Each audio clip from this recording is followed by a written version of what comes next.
Moi kaikki! Sini tässä blogista Adventures in Sinilandia. Tää on mun ihan eka video. Mä äskettää ihan sikana, niin mä laitoin villapaidan ja yökkärit päälle, että on mukava olla. Tänään mä haluaisin jutella teille sellaista aiheesta, josta mulla on tullut aika paljon kysymyksiä tuonne blogin puolelle, eli pääsykokeet, kun hakee estenomiksi laureaan. No ensinnäkin, mitä siinä pääsykokeessa kysytään, minkälaisia kysymyksiä, mistä aiheesta? En tiedä. En ole ennustaja, en näe tulevaisuuteen, sitä ei tiedä kukaan, paitsi ne, jotka sen kokeen tekee. Ja se, mitä tiedän, en voi kertoa. No miksi mä en voi kertoa? Et yliopistossahan, kun sinne hakee, niin pääsee näkemään edellisvuosien pääsykokeet ihan niinku parin klikkauksella vaan. Tää johtuu ihan siitä, että mä tahdon arvostaa ja kunnioittaa mun kouluni kantaa. Ja osa sitä on myös se, että hyväksyn heidän päätöksensä tämän asian suhteen. Mun käsityksen mukaan tämän pääsykokeen tekee vuodesta toiseen suurin piirtein samat ihmiset, eli meidän opettajat, jotka ovat todella mukavia henkilöitä. Ja täytyy pitää mielessä, että he eivät ole mitään yli-ihmisiä, joilla on aikaa kaikkeen, energiaa tehdä kaikkea, että heilläkin on myös elämää sitten koulun ulkopuolella. Ja he ovat ihan tavallisia, normaaleja ihmisiä, niin kuin mekin täällä kaikki. Ja sitten jos mietitään ihan tätä pääsykoen materiaalia esimerkiksi kemian osalta, sehän on noin 100 sivua, et ei siitä nyt saa niinku vuodesta toiseen hirveän erilaisia kysymyksiä, vaikka kuinka yrittäisi. Ja jos haet ensimmäistä kertaa laureaan estenomiksi, niin saatat myös miettiä, että no entä sitten sellaiset ihmiset, jotka ovat hakeneet useamman kerran, että eikö heillä ole etulyöntiasemaa. Tähän mä haluan sanoa, että 100 sivua kemiaa ei ole hirveästi vaadittu. Se on tosi pieni, suppea materiaali. Et jos oot opetellut sen hyvin, oot ollut tunnollinen ja ahkera oppilas, olet tehnyt kirjasta niitä tehtäviä, niin oikeasti ei sulla ole yhtään mitään hätää. No, miksi mä sitten teen tällaisen videon, jos mä en oikeastaan voi kertoa hirveästi mitään? Tää johtuu ihan vaan siitä, että haluan ilahduttaa ja auttaa muita ihmisiä. Mun mielestä on tosi kivaa piristää muiden päivää ja oikeasti mä en tiedä mitään sen hienompaa tunnetta, kun voi tuoda jonkun toisen ihmisen kasvoille hymyn. No, eiköhän mennä ihan suoraan sitten näihin koealueisiin, eli aloitetaan kemiasta. Sen jälkeen käydään äikkä ja enkku ja vikana meillä on liiketoiminta. Kemia, se on 20 pistettä siinä pääsykokeessa. Ja kuten mä mainitsin aikaisemmin, noin 100 sivua, muistaakseni tarkalleen ottaen olisiko ollut 105 tai 106 sivua, eli tosi pieni määrä. Menee ehkä joku pari tuntia sen lukemiseen, jos ottaa muistiinpanoi, ehkä joku 5 tuntia, eli ei millään tavoin mahdoton. Sen kirjanhan voi opetella vaikka sanasta sanaa ulkoa. Ihan siitä omasta jaksamisesta kiinni, kuinka paljon haluaa satsata siihen kemian kokeeseen, kuinka paljon haluaa sisään tähän kouluun, kuinka paljon haluaa estenomiksi, kuinka paljon haluaa tulevaisuuden kosmetiikan alalla.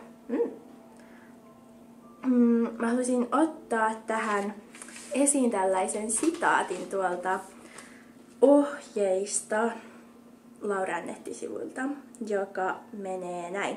Kirjan lopussa olevissa tehtävävastauksissa esitettyjä yhdisteiden rakennekaavoja ei tarvitse osata ulkoa. Ja haluan painottaa sanaa tehtävävastauksissa. Eli tämän sitaatin voisi myös tulkita niin, että kirjassa esitetyt rakennekaavat pitää osata ulkoa, mutta sitten ne rakennekaavat, jotka ovat siellä tehtävävastauksissa, niin niitä ei tarvitse osata ulkoa. Ja jos mä nyt muistan oikein silloin, kun itse hain viime vuonna, niin siinä kirjassa ei hirveästi ollut niitä rakennekaavoja, jotka liittyy kosmetiikkaan. Mitäköhän siellä olisi ollut? En nyt muista. Ehkä jotain amiineja. Jotain kalan mädäntymisestä. No okei, kalan mädäntyminen ei ehkä liity kosmetiikkaan, mutta jotain sellaisia aika...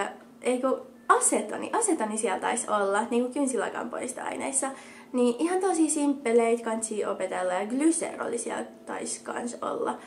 Et ne, jotka liittyy kosmetiikkaan, opettele edes ne, jos sulla on jaksamista ja aikaa.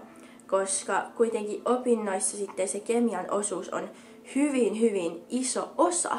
Että siitä ei todellakaan ole minkäänlaista haittaa, jos nyt näet vaikka menisiköhän sulle 10 minsaa, kun opettelet ne rakennekaavat. Ei ole paljon pyydetty. 10 minsaa sun 100-vuotisesta elämästä. Sitten äikäenku. Jos et muista tarkalleen ottaen pilkkusääntöä tai yhdyssanasääntöä, muutenkin vähän kielioppia kansi käydä läpi ihan tälleen yleisesti ottaen.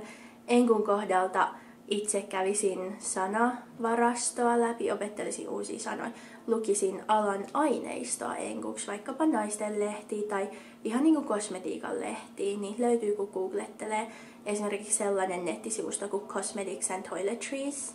Se on muistaakseni jenkkiläinen sivusto. Sieltä voi vähän käydä niitä läpi. Jos sitten mietitään ihan niin kuin sitä itse koetilannetta, hyvin todennäköistä on, että joudut tuottamaan tekstiä, koska miten muuten sitä voi todistaa, että osaa suomea tai enkkuu.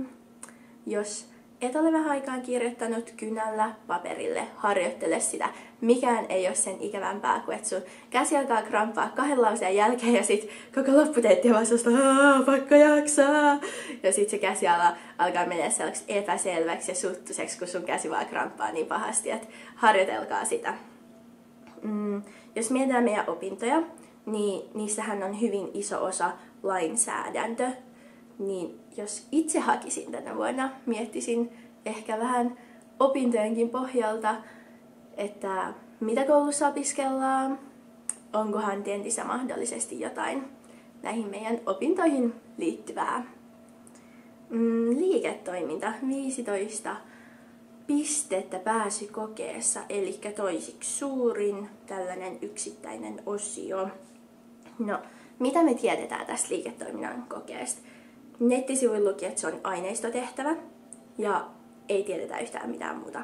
No, jos mä nyt miettisin, että minä tekisin pääsykokeen tänne liiketoiminnan osalta ja se olisi aineistotehtävä, niin mä tekisin keissin, eli sellainen esimerkki kuvitteellinen kauneudenhoitoalan yritys, jossa kertoisin kauneudenhoitoalan yrityksestä ja esittäisin kysymyksiä. Tämä keissi olisi musta hyvä vaihtoehto siinä mielessä, koska se mittaa pikemminkin loogista ajattelukykyä ja sitä, että kuinka hahmottaa syy-seuraussuhteita.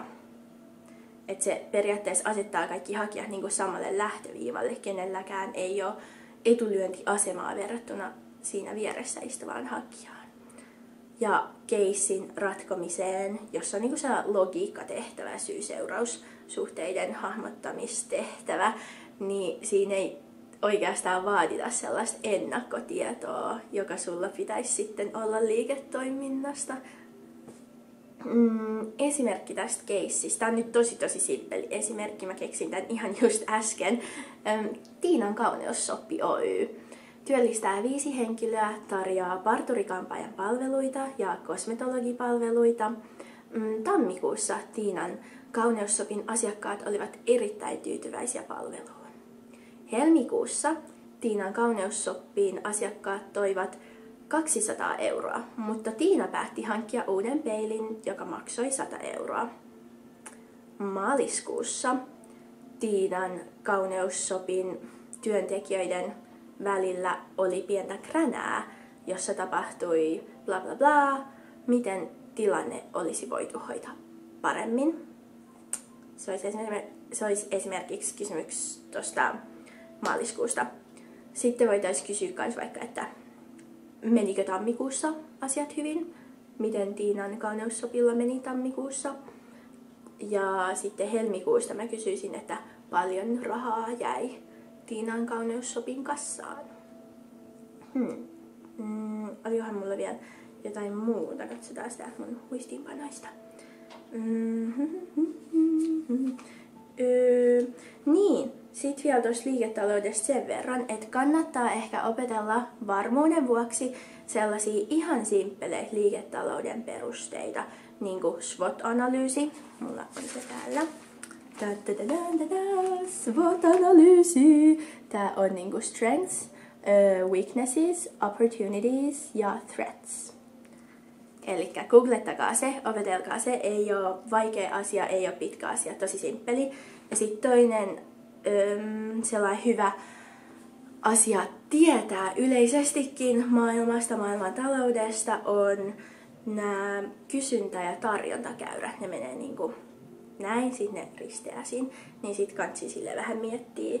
Vähän niinku, jota ehkä Wikipediasta tai googlettelette vähän kysyntätarjontakäyriä. Jos ymmärrätte, miten kysyntätarjontakäyrät liikkuu, kun tapahtuu X asia, niin silloin mä en usko, että teillä on mitään ongelmia tuossa liiketalouden tehtävässä. Mutta toisaalta kannattaa myös pitää mielessä, että vaikka sä osaisitkin laittaa SWOT-analyysit siihen sun vastaukseen ja osaisit kertoa kysyntä- ja tarjontakäyristä, niin et välttämättä saa enemmän pisteitä kuin henkilö, joka ei ole käyttänyt näitä vastauksissaan. Ja tämä johtuu siitä, että näitä tietoja ei ole vaadittu etukäteen, joten sitten ei välttämättä, niiden perusteella ei välttämättä voida antaa enemmän pisteitä. Mutta ne tulee joka tapauksessa sitten opinnoissa myöhemmin syksyllä, joten ei siitä ole haittaakaan, vaikka ne opettelis. Ja siinä taisikin olla kaikki, mitä mä halusin sanoa. Jos teillä on mitään kysymyksiä tai jos joku oli epäselvää tässä videossa, niin älkää epäröikö kysyä sitä. Laittakaa vaikka kommentti tähän videon alle tai kysykää blogin puolella. Sähköpostilla voi myös lähestyä. Se löytyy tuolta blogin sieltä ylävälilehdeltä. Ei mulla kai sitten muuta. Haluan toivottaa kaikille tämän vuoden hakijoille hurjasti, rutkasti, aivan mielettömästi onnea. Mutta muistakaa, että onni ei ole se, jolla te pääsette sisään, vaan se on se taito ja tieto, mikä teillä on ja jonka te pystytte, osaatte osoittaa siinä pääsykoetilanteessa siihen paperille. Muistakaa sen. Moi moi!